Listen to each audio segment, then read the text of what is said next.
Je m'appelle Françoise Gaille, je suis une scientifique spécialiste des environnements extrêmes et en particulier des écosystèmes profonds. J'ai commencé par aller à un stage pour les étudiants à Roscoff, la station biologique de Roscoff.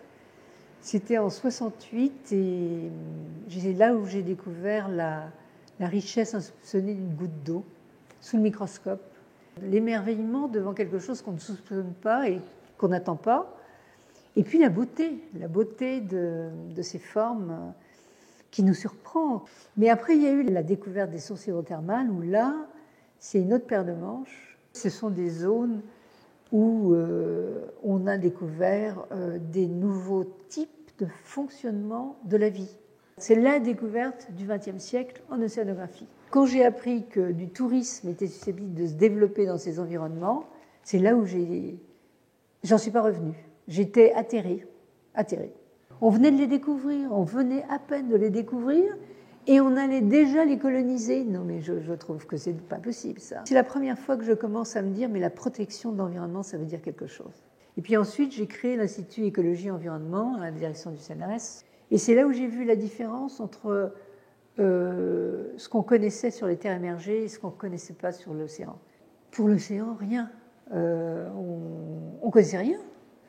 Quand on commençait à parler du climat, il n'y avait rien qui m'enrageait comme ça plus que le fait qu'on ne parlait que des forêts.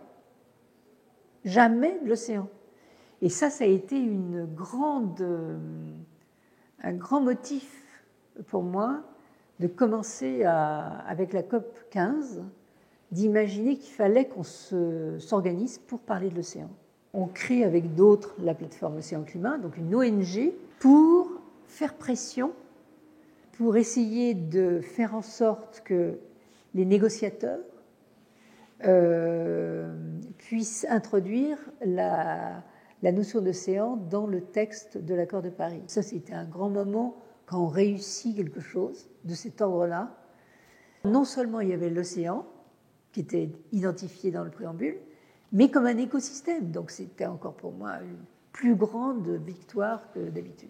Est-ce que les scientifiques sont là seulement pour connaître, pour donner à voir, ou ne faut-il pas réfléchir sur une manière aussi d'utiliser les connaissances pour proposer des recommandations. Et pour ça, on a décidé de proposer la création d'un IPOS. C'est en fait un panel international pour la durabilité de l'océan. Cette plateforme est possible, on en a besoin et qu'elle va donner la possibilité d'avoir des recommandations dans 2 ans, à la fois au niveau international, c'est-à-dire des Nations Unies, mais aussi au niveau régional.